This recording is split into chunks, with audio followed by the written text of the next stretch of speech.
mutolaaga yana foydalardan biri da'vat eshitish kerak. Men bitta akadan so'raganman, mutolaani qanday qilsa chiqarsa bo'ladi inson deganimda, da'vat eshiting degan.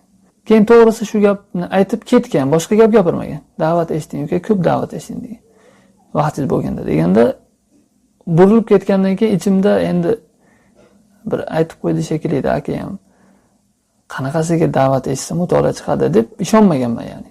G'arib sanaganman-da ya'ni bu narsani. Tasavvur qiling, hozir mutolaa qayday narsa, da'vat qayday narsa.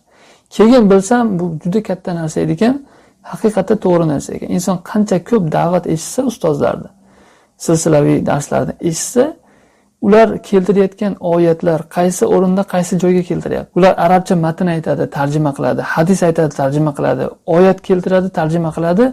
Shunday qalbingizga singib qoladi ekanda boyagi narsalar. Siz yillar davomida o'qib, katta kitoblardan izlanib, ana shu ustozlar olgan joydan hozir talab ilmlik paytingizda oladigan bo'lasiz. Bu uchun ko'p da'vat eshitish kerak. Da'vat eshitgan odamning ham mutolaasi tez rivojlanadi.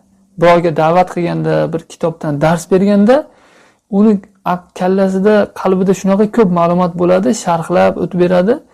Haligi eshitgan odam, bu odam bir maktabani tugatgan shekilli o'qib deydi, vaholanki bu ko'p da'vat eshitgan bo'ladi. Shuning uchun ham ko'p darslik da'vat eshitishni foydasi, mutolaaga foydasi bor. Keyin yana bitta oxirgisi, shu bilan tugatamiz, dars berish kerak. Dars berishlik kerak.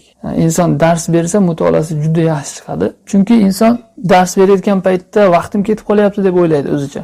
Lekin siz qanchalik shogirdlarga vaqt sarflaganingiz sari Alloh taolo boshqa vaqtlaringizga baraka beradi. Ustozni ustoz qilgan shogird bo'ladi, to'g'rimi? Ustoz shogirdga tushuntiraman deb dars ko'rib keladi, ustida ishlaydi, shu bilan rivojlanib ketadi. Ular savol beradi, keyin savolni javobini topa olmay qolsa, uyga borib kitob tutadi, ustozlardan so'raydi, rivojlanadi ya'ni.